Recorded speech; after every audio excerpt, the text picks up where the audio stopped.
Baik, yang tugas minggu pertama harusnya upload ya hari ini ya. Ya, sudah ini saya bikinkan hari ini. Tapi nanti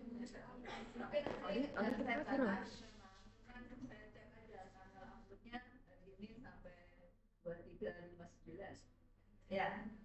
Baik, hari ini kita ke bioprospeksi dan etnobotani dalam pencarian obat baru. Nanti sebenarnya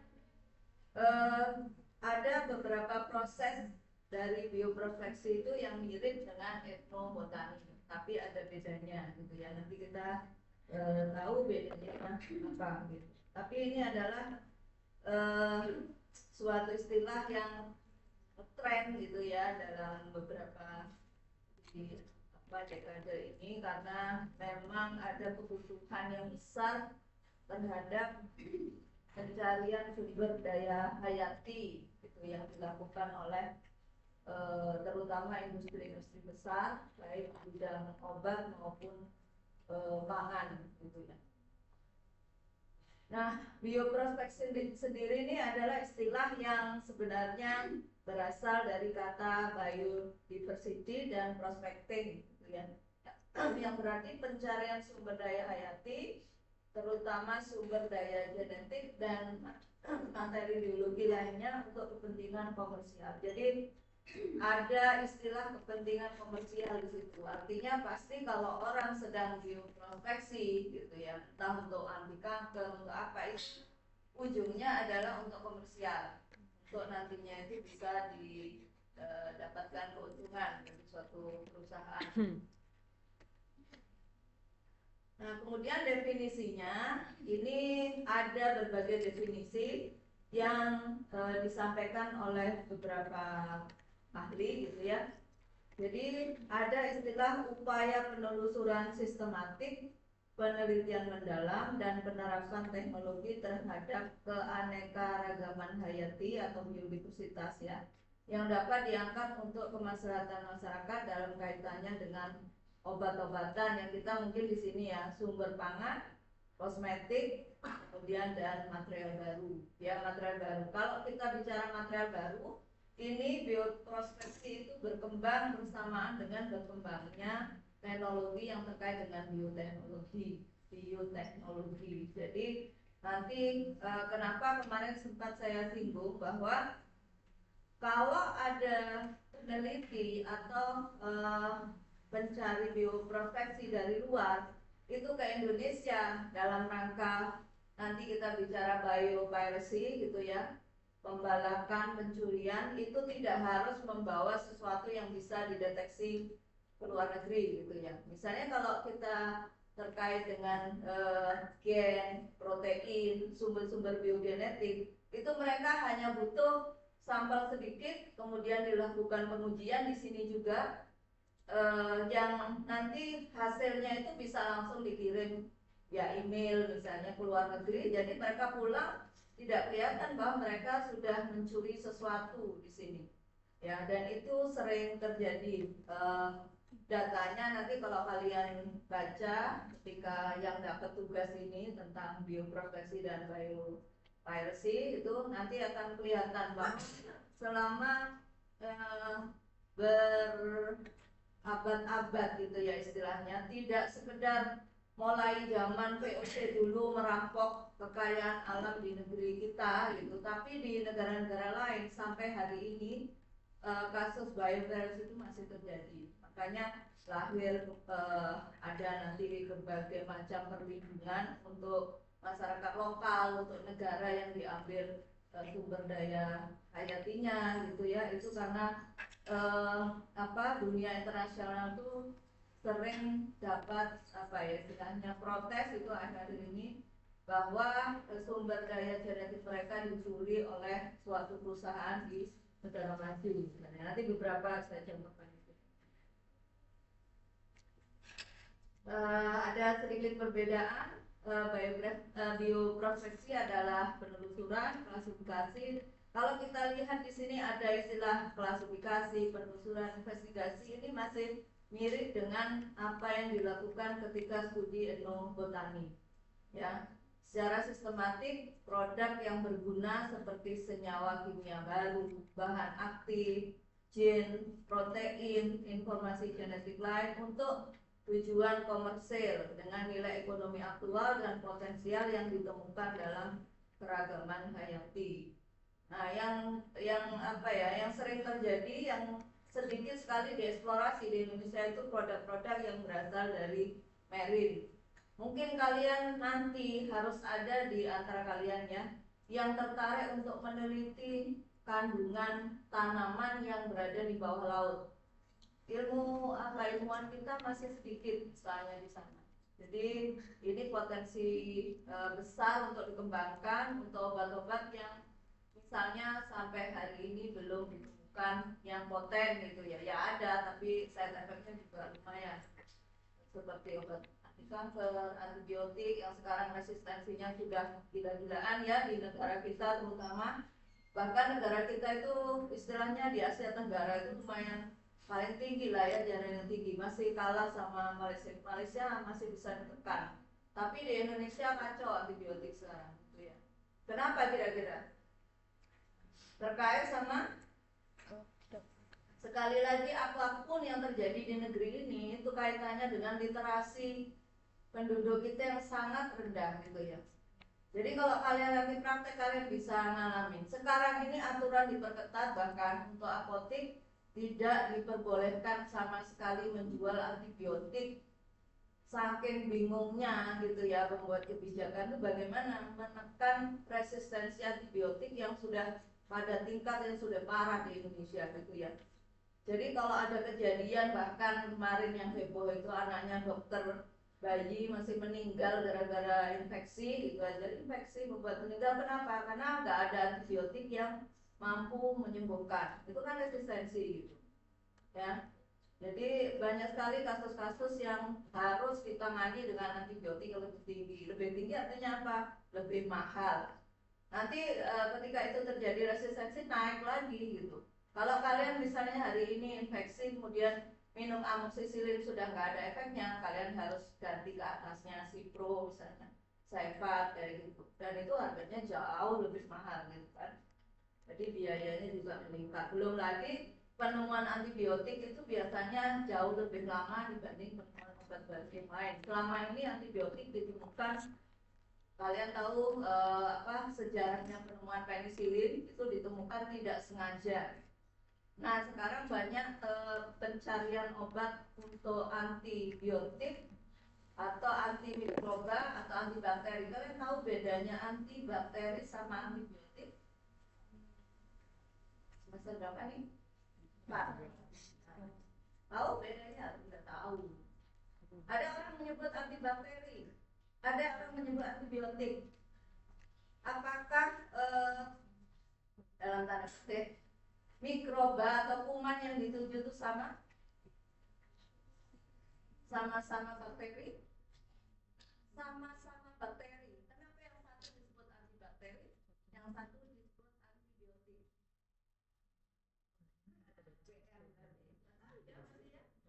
Nanti ditanya orang, kok tadi nyebutnya antibakteri, apa beda dengan antibiotik? Orang itu maksudnya teman kalian yang mahasiswa juga gitu. Jadi kasus itu ya, jadi apa istilahnya? Jadi senyawa yang seperti itu penemuannya lama. Nah, akhirnya kan orang-orang di negara-negara maju, industri maju itu biasanya mereka kekurangan sumber daya hayatinya. Mereka mengambilnya dari negara ketiga. Nah, kalau mereka terang-terangan, itu berarti harus ada bagi hasil, ada kompensasi. Nah, selama ini yang mereka lakukan kadang-kadang tidak memberikan kompensasi ya dengan cara dalam tanda kutip melalui pencurian yang biasa disebut biopiracy itu ya. Makanya ada nanti protokol Nagoya itu kan karena ada banyak sekali kasus sehingga disetujui suatu perjanjian gitu bahwa kalau suatu industri dimanapun kalau mengambil dari suatu negara atau suatu wilayah itu dia harus memberikan beberapa kompensasi.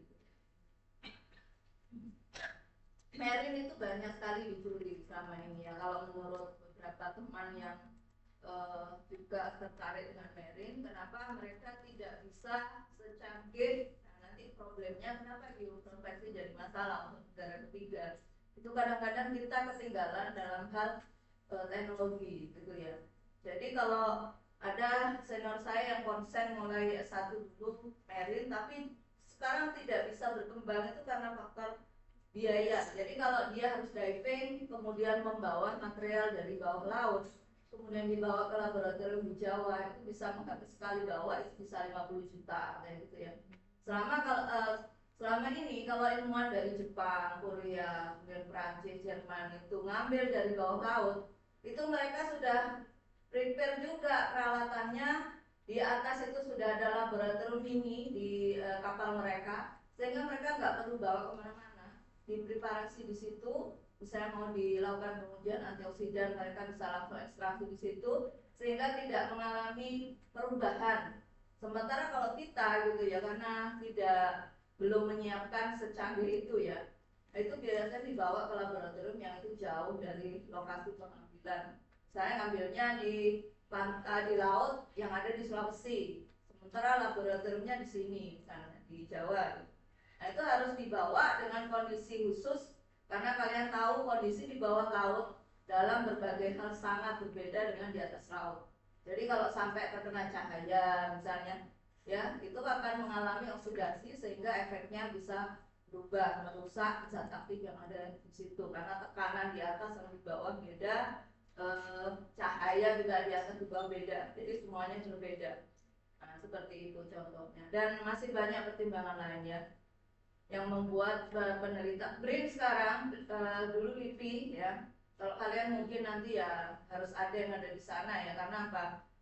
Pendanaan untuk penelitian itu paling besar kalau di Indonesia itu di BRIN.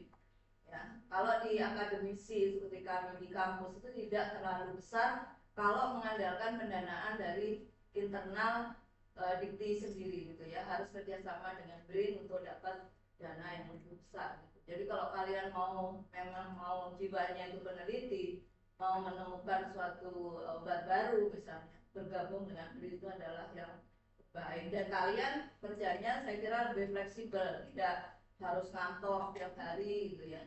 Jadi karena ada syarat presensi itu ke kantor itu kalau nggak salah seminggu hanya 2 kali, dan sisanya bisa kerja dari mana saja. Jadi dananya lumayan besar, jadi kalau mau memang jiwanya peneliti mesti bergabung ke sana ya, karena memang selalu ada. Jadi di BRIN itu sekarang kalau yang ada yang misalnya peneliti dari luar ya mau mengeksplorasi bawah laut kita, itu biasanya harus menyertakan salah satu peneliti kita yang dari BRIN atau mengirimkan dari kampus misalnya. Harus ada peneliti Indonesia supaya nanti juga selain bisa mengembangkan teknologi dalam hal teknologi isolasi, purifikasi gitu ya, itu juga kita bisa mengetahui apa kandungan yang paling ini, walaupun sekarang ada alat kita juga advance gitu ya, tapi dalam hal purifikasi kita masih kalah gitu. Kalian tahu amilo? Tahu pasti pakai ya. Kenapa sampai hari ini Indonesia tidak bisa memproduksi amilo sendiri? Padahal di sini ada 40 jenis bahan yang bisa menghasilkan amilo. Tapi untuk sampai ke tingkat pharmaceutical grade kita masih kalah dengan Cina. Misalnya kayak gitu ya. Itu sekali lagi masalah purifikasi itu masalah yang lumayan ini. Kalau dilakukan katanya jatuhnya yang kalau kita jual itu lebih mahal kata industri dibanding kalau mereka dapat dari Cina misalnya. Jadi kita masih ada masalah paracetamol yang kita sering pakai, yang bikin kita, paracetamol itu sudah sejak ditemukan itu sudah berapa lama dipakai oleh orang sedunia gitu kan, sampai hari ini masih dipakai dan masih diproduksi itu dengan berbagai merek. Apakah ilmuwan Indonesia nggak bisa pakai, nggak bisa buat paracetamol? Paracetamol kalian tahu itu berasal dari apa itu? Dasarnya itu kan turunan minyak bumi ya, sementara di tempat kita itu melimpah bahan bakunya untuk bikin paracetamol. Artinya ilmuwan kita mumpuni untuk bikin itu gitu ya. Dan pernah dilakukan, ada tim yang salah satu ada teman saya di kelas saya itu tergabung di tim itu untuk bikin paracetamol di Bogor waktu itu. Sudah bikin dan hampir ya sudah dijual, hampir dijual gitu ya ke industri-industri yang di Indonesia. Karena pembuatan paracetamol, apakah di sintesis kalian sudah belum sintesis atau sebelumnya? Sudah? Pernah bikin di lab? Iya. Nah kan udah itu.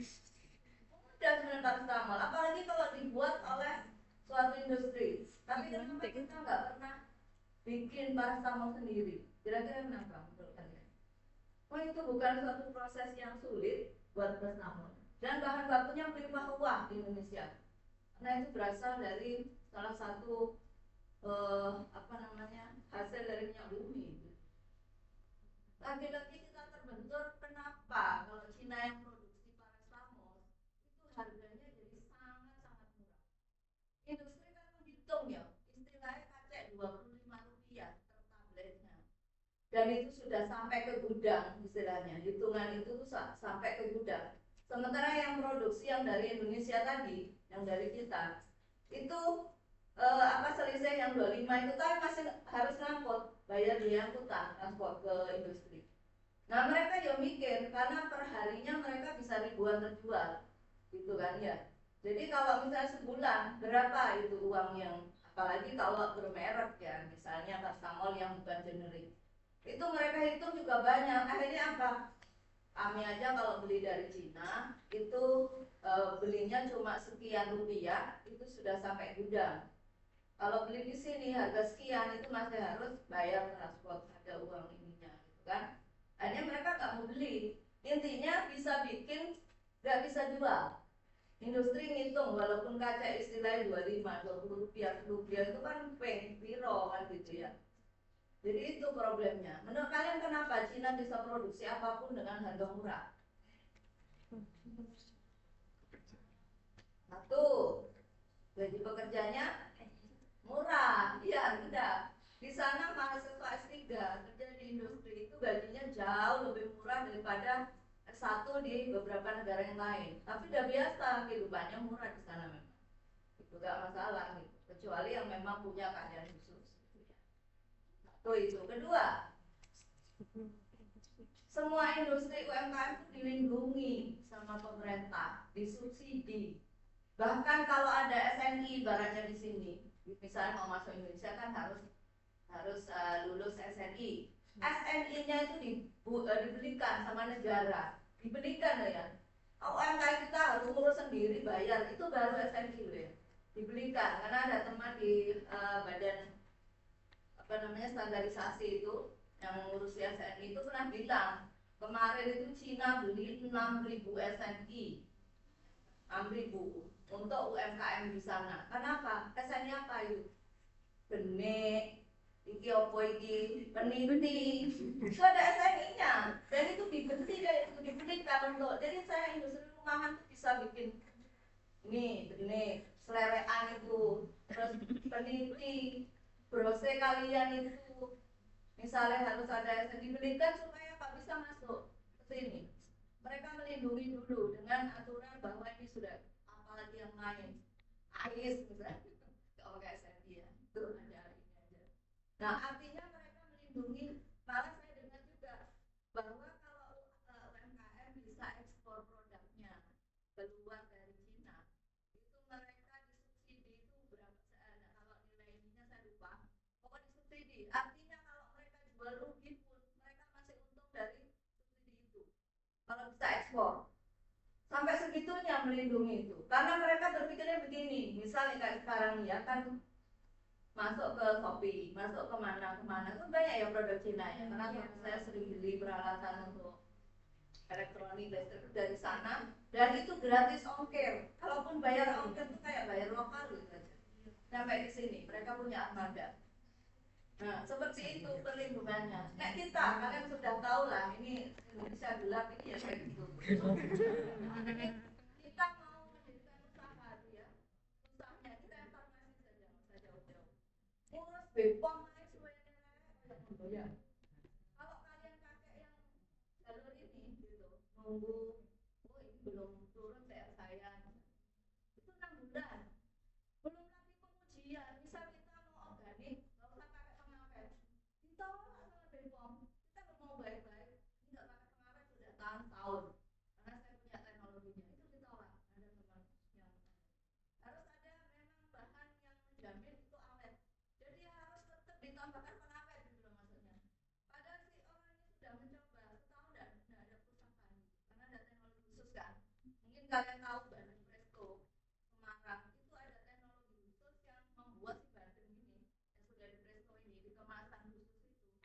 tahun tuh nggak rusak di suhu ruang gitu. Jadi di teknologi pengemasannya itu contoh gitulah, sulitnya kita itu dihambat oleh aturan yang membuat UMKM kita itu roboh. Gimana ya, akhirnya jualnya nggak bisa murah tadi karena izinnya melarang ya. Kalau orang yang berpikir apa ya, istilahnya street smart kayak gitu, dia produksi Bepom saya ngurus karepmu, yang penting aku terjual. Walaupun dia mungkin ditulis untuk kalangan sendiri, karena kalau ditulis untuk kalangan sendiri walaupun diedarkan itu masih aman kita. Nanti kalau ada misalnya teguran, loh ini kan kalau ada tulisan untuk kalangan sendiri, kalau bukan kalangan sendiri ya silahkan mau beli dan gitu ya. Nah nanti kalau dia dapat uang banyak baru dia ngurus Bepom gitu, kalau ada teguran. Nah itu cara berpikirnya pengusaha sih ya. Jadi seperti itu kesulitannya. Oke, balik sini. Nah ini juga ada definisi lain ya. Kalau si ini peneliti ini memang peneliti nutraceutical, apa bedanya obat sama suplemen nutraceutical misalnya? Kalian tahu ya. Jadi kalau kalian misalnya suatu saat mau membuat punya ramuan sesuatu yang sangat berguna untuk penyembuhan, kalau di awal seperti pengusaha Amerika saja. Jadi kalau mereka masuk ke Indonesia itu tidak pernah dalam bentuk seperti jamu, terus OHT, nggak pernah. Suplemen mereka menyebutnya. Walaupun nanti dalam perjalanannya edukasinya itu ini bisa digunakan untuk gangguan ini, gangguan tiroid misalnya, bisa digunakan untuk penyembuhan itu loh yang bolak-balik di YouTube misalnya, bisa untuk mengobati diabetes tanpa ada efek samping, apa itu refisur misalnya kayak gitu ya, terbuat dari mixed grain kan, banyak biji-bijian kayak gitu ya. Mereka nggak pernah mendaftarkan dalam bentuk OHT. OHT lama sekali, jadi harus dicek pengujiannya dan macam-macam. Kalau suplemen tidak, karena di suplemen nggak ada klaim kecuali untuk menjaga daya tahan tubuh kayak gitu, jaga kesehatan. Tapi edukasinya di promosinya atau di ininya tetap di sana ada, bisa digunakan untuk penderita diabetes, kolesterol gitu ada gitu. Itu tricky sebenarnya. Kita pikir pikir curang aja gitu.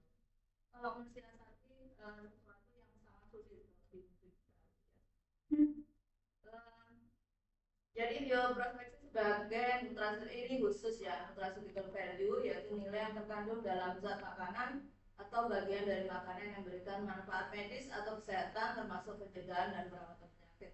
Jadi penelitiannya dia memang lebih ke arah bioprospeksi tumbuhan yang punya nilai nutrisi tinggi untuk kesehatan.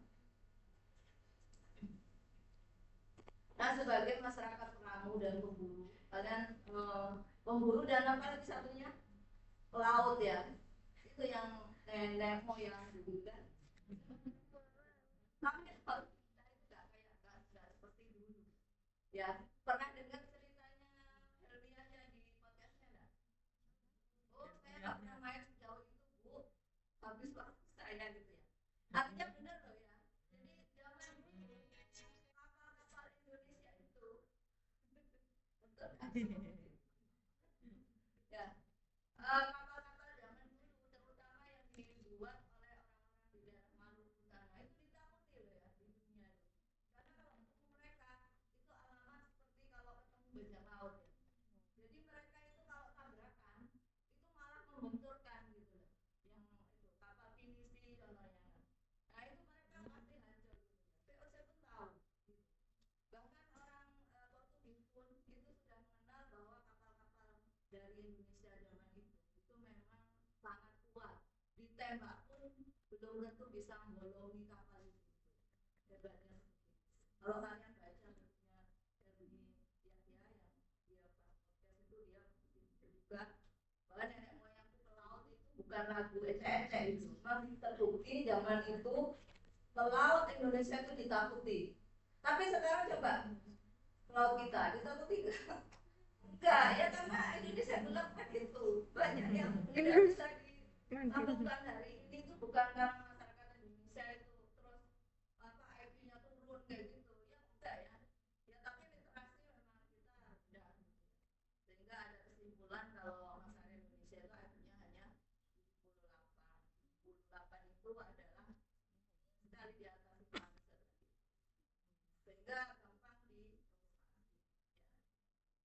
Nenek moyang kita sangat berpengalaman dalam mengidentifikasi dan mengisolasi sumber daya hayati sebagai bahan pengobatan. Nah, ini kenapa penelitian mengenai penggalian sumber daya dari kearifan lokal itu penting karena mereka punya keahlian.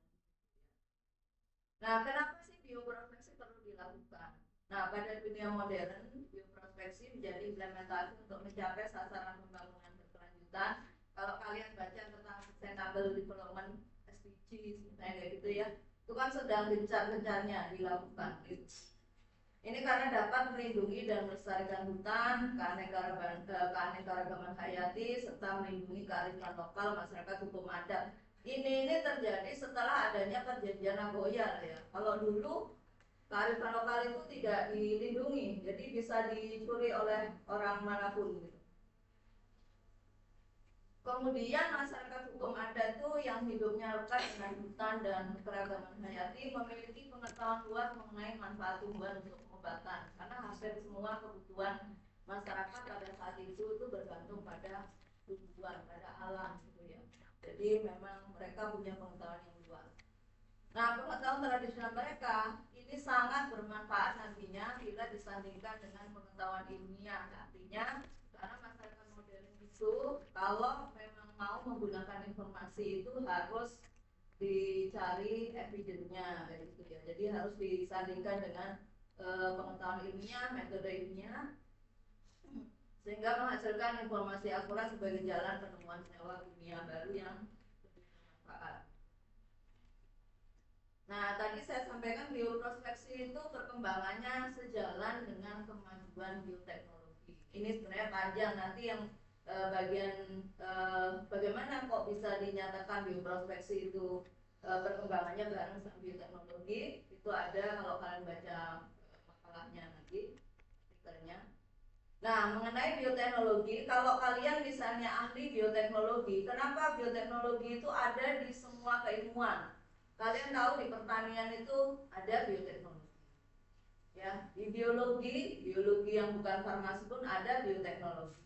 Kemudian di kedokteran ada bioteknologi, di farmasi juga. Karena bioteknologi itu sebenarnya bukan suatu yang misalnya mata kuliah farmakologi, bukan seperti itu, tapi dia adalah tool saja, suatu alat atau teknologi aplikasi yang menggunakan komponen biologi ataupun turunannya untuk memodifikasi produk atau proses bagi tujuan spesifik di bidang pertanian, kesehatan, dan obat-obatan. Sebagai catatan, saya waktu S1 itu tidak mendapatkan mata kuliah bioteknologi.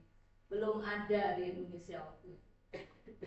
Zaman itu. Dan berkembang setelah 10 tahun, saya di S2, sebelum S2 bahkan itu sudah mulai berkembang ilmu bioteknologi. Nah, kalian bisa lihat tahun berapa bioteknologi itu mulai ada masuk ke pelajaran-pelajaran di kampus di Indonesia. Jadi Indonesia selalu tertinggal. Kemudian cakupannya adalah teknologi biologi molekuler. Menurut kalian biologi molekuler itu apa? Udah? Udah, kalau kalian buka. Saya nggak suka, saya sukanya teknologi farmasi gitu. Ya, semua ada ininya. Fermentasi, produk fermentasi itu sekarang kan berkembang untuk berbagai hal ya, bahkan kosmetik pun pakai fermentasi juga. Kenapa kira-kira? Kalian minum Yakult nggak kalau pagi? Ada. Oke. Jadi kalau kalian merasa daya tahan tubuh, kemudian kena masalah pencernaan, memang bagus. Kenapa? Karena sebenarnya bagian tubuh kita yang terbesar itu mikrobioma. Mikrobioma itu bukan sekedar bakteri, bukan virus, bukan sekedar jamur, tapi adalah semua makhluk-makhluk kecil yang melindungi tubuh kita, yang membuat kita itu bisa produksi hormon, meningkatkan enzim. Dia membantu meningkatkan enzim. Kemudian juga misalnya melindungi daerah pencernaan terutama. Kenapa kalian diminta slogannya iklannya yang pun saya minum ya. Iya, iya Pak. Jadi kalau kalian merasa daya tahan tubuhnya menurun, itu bagusnya minumnya kayak gitu. Karena benar ini ya. Jadi kalau misalnya ada kalian punya gangguan pencernaan, sering kembung, sering cepat minumnya, coba rutin minum itu. Karena probiotik itu, probiotik namanya. Tapi kalian mengonsumsi apa namanya, kalau dua ada semua di satu produk, simbiotik, mungkin pernah tahu ya. Jadi di situ kalau kalian misalnya, makanya ada dokter Zainul Akbar tuh menyarankan kalian konsumsi tempe sama kurma. Kenapa? Kurma itu adalah prebiotik, tempe itu adalah probiotik. Jadi di sana banyak sekali manfaatnya untuk tubuh kita.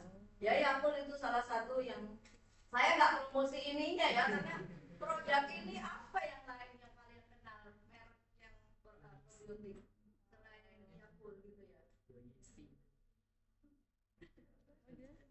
Apa yang lain yang kalian kenal produk yang mengandung probiotik? Si 1000 itu. Sekarang banyak, ya mungkin banyak. Anu yang ada Yakult apa namanya? Apa tuh yang sekarang lagi yang iklannya tuh? Yogurt, salah satu yogurt. Cimol. Ya, berarti yang ya. Yogurt juga banyak ininya, ya bagus juga ya. Pokok produk fermentasi juga. Kalau tidak, kalian yang minum juga apel.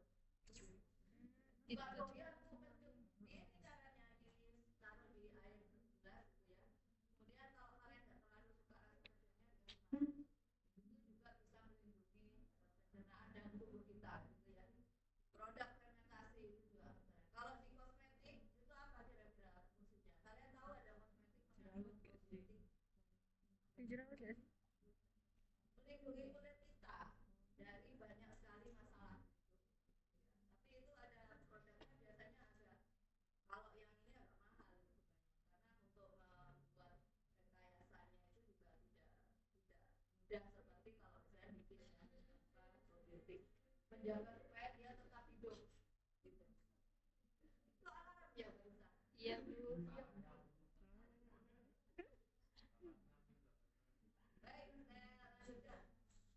Jadi sebenarnya bioteknologi dapat dikembangkan untuk menyelamatkan kepastian rancang guna ya, karena ada proses rekayasa genetika berdasarkan pengetahuan sistem biologi.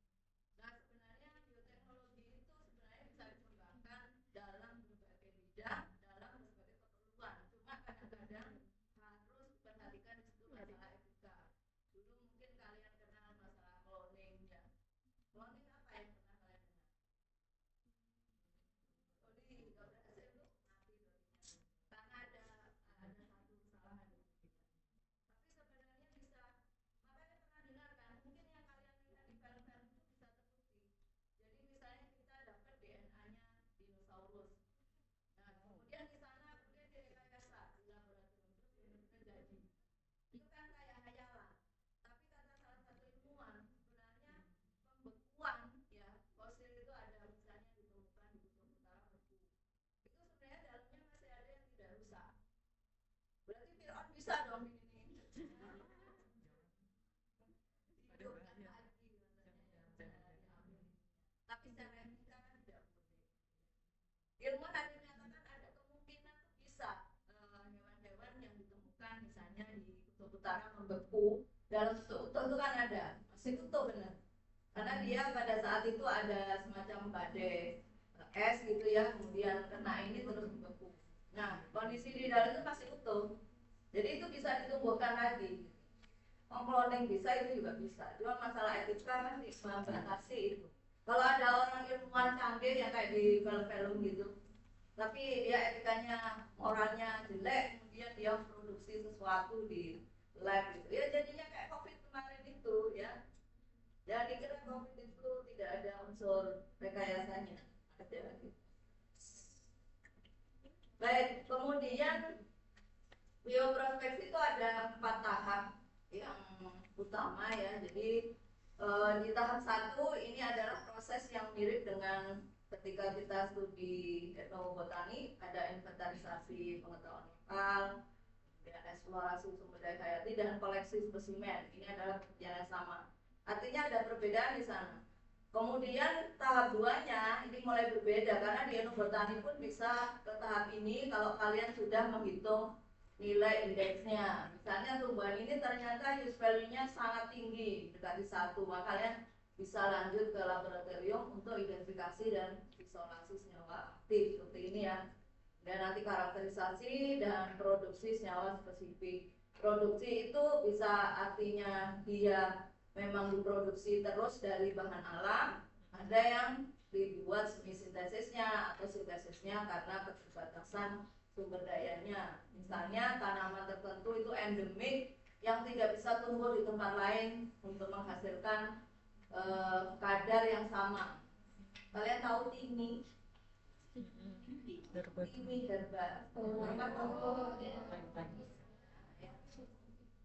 itu tumbuhan yang bisa tumbuh di sini dah. Valerian. Valerian pernah dengar? Pernah ada yang pakai produk lelap? Enggak, Bu, saya lihat bantar udah lelap.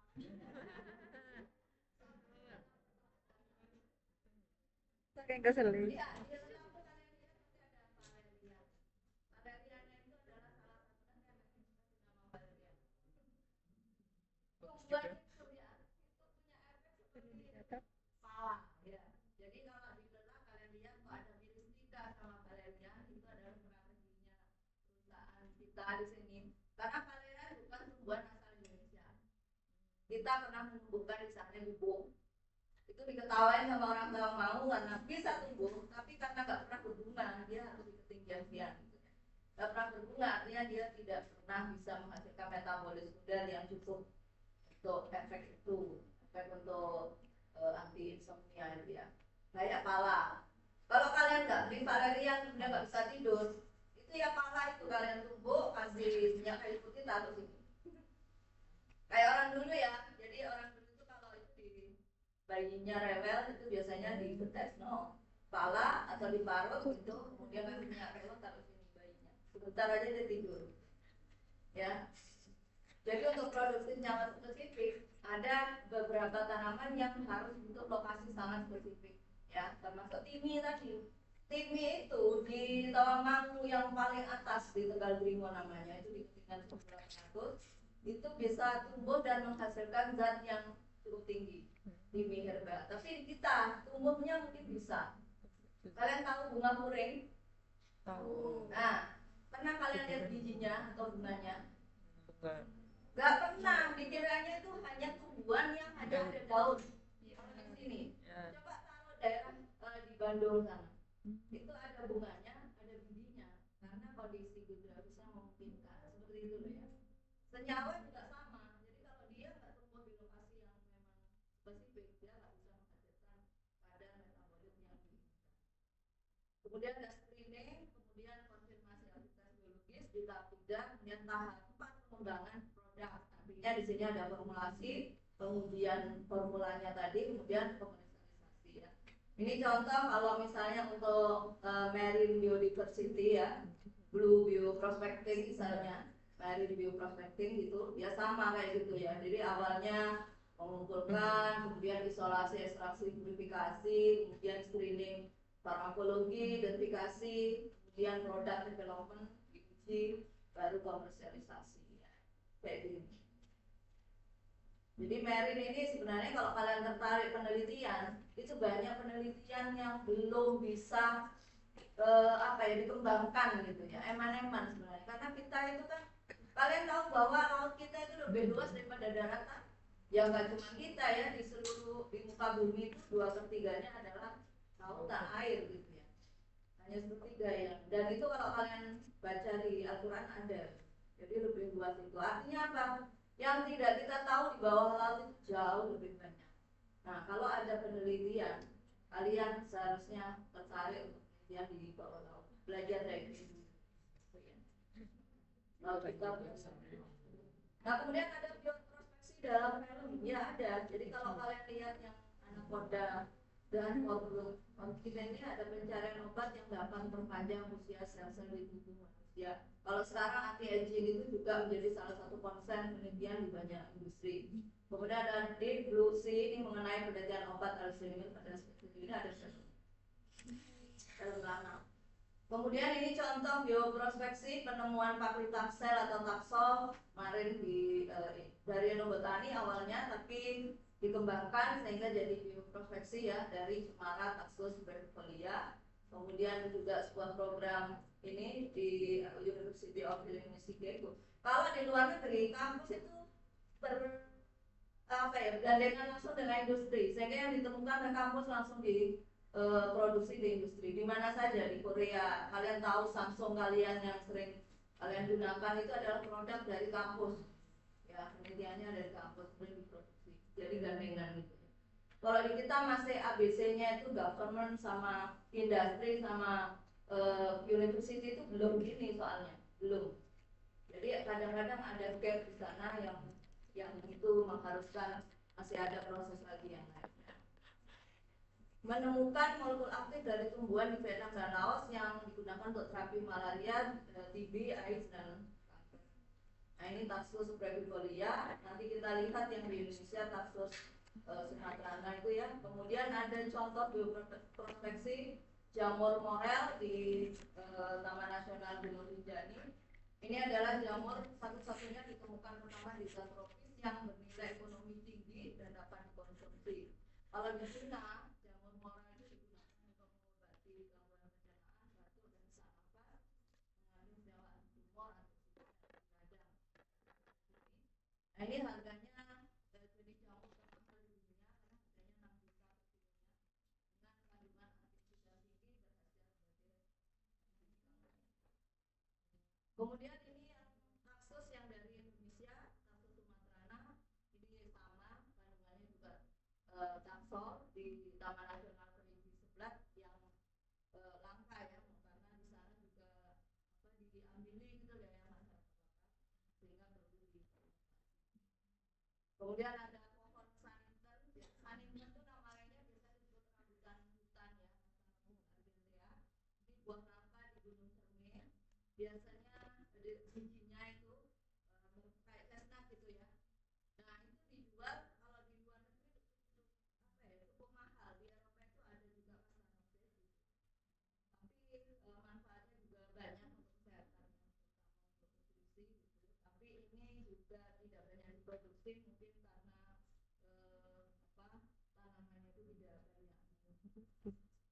Kemudian ada buah rukam, Loportia rukam yang digunakan untuk menguat sistem imun. Yang disebutkan di sini adalah bioprospeksi, tapi mungkin belum sampai produksi ya, jadi belum sampai dikembangkan kayak menyerang misalnya jadi selimut. Kemudian ada rumput balsem, Polygala paniculata. Ini salah satu tumbuhan obat yang merupakan kelompok aromaterapi yang minyak asyirinya itu saja. Di situ yang digunakan untuk anti kanker dan bakteri. Nah, keterbatasan pengelolaan bioprospeksi tantangannya itu kalau di kita itu terbatas secara teknologi gitu. Walaupun sekarang banyak sekali alat-alat canggih yang sudah ada di BRIN. Nanti kalian misalnya ada penelitian yang mengharuskan kalian menggunakan peralatan di BRIN, itu kalian nggak usah sama Prof. Ari gitu ya, karena Prof. Ari ada link ke BRIN. Saya punya beberapa teman di BRIN juga, cuman karena ininya beda gitu ya. Mereka ada yang di kanker, dan saya bukan di kanker. Kemudian tadi ada yang marine gitu, mungkin kalian tertarik bisa dibuka di sana. Kemudian kombinasi antar sektor kurang, makanya kalian lihat ya kadang-kadang antara sektor pertanian, kemudian kesehatan, kemudian seharusnya pertanian dan kesehatan bisa saling bersinergi gitu ya, menghasilkan bahan baku obat yang nanti bisa diekspor cukup besar gitu ya ke luar negeri. Harusnya gitu. Kita lo kalah sama Vietnam dalam hal penyediaan bahan baku militer. Nah, makanya bahan baku Cina akhirnya masuk karena dari sana yang namanya jahe itu jauh lebih murah dibanding yang kita ada di sini gitu ya. Itu kebijakan masih sendiri-sendiri. Departemen Kementerian Tourism itu sendiri, kemudian kesehatan sendiri, pertanian sendiri. Itu kalau bersinergi akan menghasilkan sesuatu yang bagus. Nah, mereka punya kebijakan sendiri-sendiri, tidak ada koordinasi. Di Indonesia itu problemnya sangat kompleks. Selain koruptornya gila-gilaan gitu ya, tolong jotos segala macam. Kok nggak ditaruh di pulau kayak Alcatraz gitu ya, hukumnya. Kalau dihukum mati kan sudah enak sekali dia mati. Kalau taruh di suatu pulau yang kalau dia suka kata Pak Prabowo mau dibikinkan penjara, yaitu kalau keluar mengunjung gitu ya. Dari ada pulau terpencil yang dia nggak bisa kemana-mana. Kalian pasti belum pernah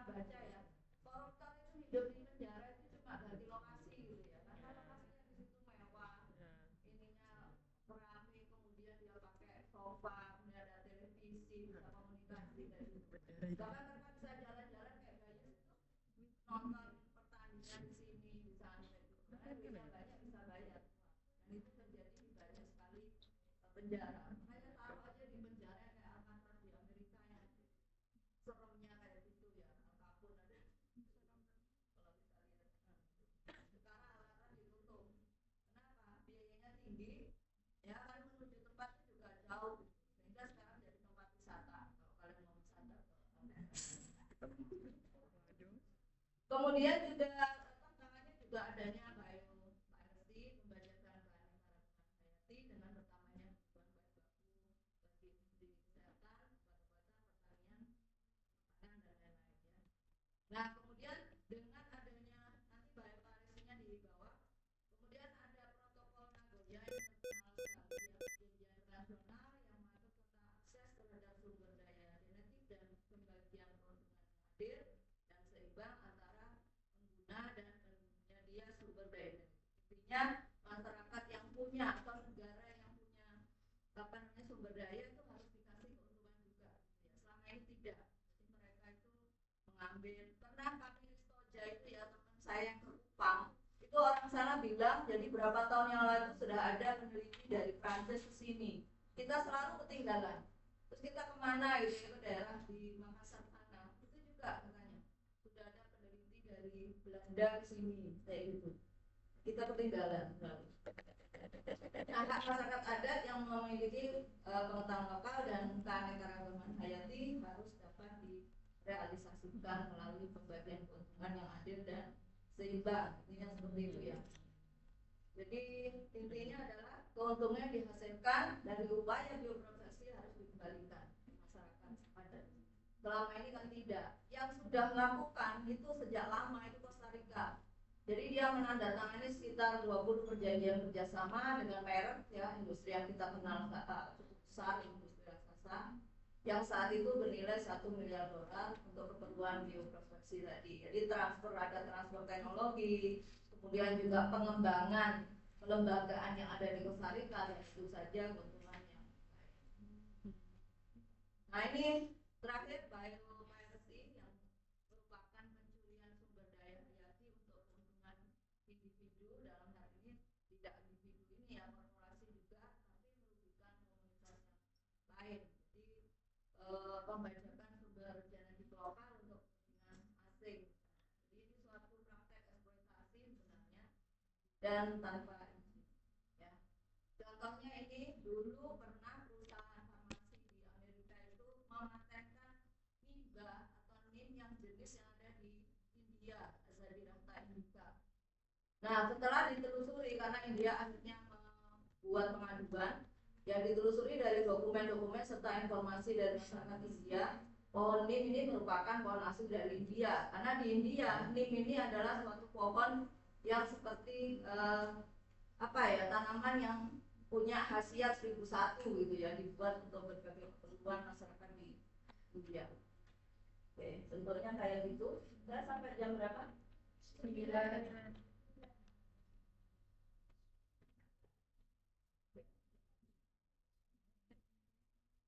Kemudian suatu perusahaan di Texas, nah ini juga pakai yang dari India, menanam padi, kemudian mendapatkan hak paten internasional atas galur basmati. Mungkin kalian tahu ya, padinya beratnya itu agak panjang-panjang gitu. Kalian kalau makan itu, kalian tahu ada buka warung baru di Ajinomoto? Ya, tidak padi, nah coba makan di sana. Ada berasnya, ya ada masakan itu. Nasi mandi, nasi biryani, nasi nah di sana. Dulu yang punya itu dulu dosen dari sini. Tapi beliau karena nyalek. Waduh. Padahal padi atau beras basmati itu beras putih yang subur di wilayah Punjab, ya baik ada di Pakistan maupun India, dan punya keunggulan tertentu dibandingkan varietas lain. Dan dulu saya waktu S3 itu sering kedatangan profesor itu dari India, sehingga sering dijamu dengan beras itu ya, yang sering dimasak oleh promotor kaya sendiri gitu ya. Jadi memang agak unik gitu kan, beda sama perusahaan. Kemudian juga ini yang heboh dulu ini, secara diam-diam perusahaan kosmetik Jepang Shiseido itu mendapatkan 9 hak paten atas produknya yang berasal dari tanaman dari Indonesia. Ini nyuri loh ya ini. Beberapa tanaman tersebut adalah kayu rabet, sambiloto, kayu lidi, lembuyang, lotowali, butas, pulau waras, temukus, dan banyak lagi. Semuanya sudah digunakan selama ratusan tahun untuk rempah dan obat oleh masyarakat Nusantara. Nah ini dipatenkan sama Shiseido. Protes kita, untungnya protesnya itu diterima. Ya. Biasanya yang protes itu yang mengetahui kasus seperti ini biasanya para organisasi lingkungan gitu ya, tahu ada paten seperti ini kemudian mengajukan keberatan karena ini adalah tanaman yang sudah ratusan tahun digunakan di Indonesia. Baik, ini bioprospeksi yang lain yang sudah dilakukan ya, tapi sekali lagi di Indonesia itu kalau sudah ada penemuan itu tidak selalu bisa diproduksi dalam waktu cepat karena tadi faktornya macam-macam, termasuk adanya banyak sekali koruptor gitu ya di bidang perizinan. Itu susah sekali di tempat kita. Saya nggak tahu kenapa nggak bisa mempermudah seperti Cina mempermudah UMKM-nya sehingga bisa bangkit. Sehingga sekarang di sana banyak sekali UMKM yang sudah bisa ekspor ke manapun. Indonesia ini mana yang tidak ada produk Cina gitu ya. Itu karena mereka benar-benar dilindungi dan ekspor sama pemerintahnya. Ya mungkin juga pemerintah Cina menyadari dengan jumlah penduduk 1,5 miliar gitu. Kalau tidak bisa memberi makan rakyatnya, kalau itu hanya rakyatnya tidak dibuat kreatif seperti itu, tidak didukung kreativitasnya, itu akan menyusahkan. Tapi dengan kreativitas itu, kita bahkan bisa membuat matahari buatan. Kemudian karena ada listrik, kalian tahu, yang menyamai creativity dengan nilai istilahnya bahan untuk bikinnya itu 1/10 dari ChatGPT, lebih murah. Tapi dia lebih canggih sebenarnya kalau saya lihat itu sekilas sih. Mungkin kalahnya sama ChatGPT karena pengalamannya dalam mengakses data itu belum selama. Nanti bisa-bisa ke depan malah lebih ini ya. Jadi saingan utama. Ada meranti, ada pelawan. Pelawan ini kalau kalian tahu ya, madunya aja harganya jutaan. Termasuk jamur yang tumbuh di pohon pelawan itu juga banyak khasiatnya untuk anti kanker. Ada di daerah laut, ada jamblang, tapi ini hutan ya. Ada pronojibo, kakoba, panjernam kayak gini. Kemudian Ilimonesia. Ini Risia itu dikonsumsi oleh pakualam, itu dulu kan istrinya lebih dari satu banyak istrinya. Nah, Risia itu adalah untuk afrodisia dan lain-lain, masih banyak contoh yang sudah istilahnya sudah diproduksi tapi belum sampai produksi massal. Ada beberapa sudah ya, kayak di daerah laut itu sudah. Kemudian ini sebenarnya keterbatasannya adalah karena jumlah tanamannya itu terbatas. Gaharu pun sekarang mulai langka sehingga petani terpaksa nanam sendiri di luar.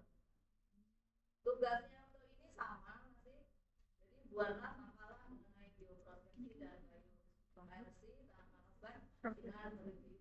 Ini kan tinggal ya. Tidak, ini contoh saja kalau kalian mau baca tentang bioprospeksi dari bioprospeksi dan biokomersi itu ada tulisan lengkap di sini. Oh iya. Baik, adik-adik saya akhiri sampai di sini. Kalau nggak ada pertanyaan, yang mau upload hari ini saya buatkan ininya lapaknya di Dadah. saya akhiri.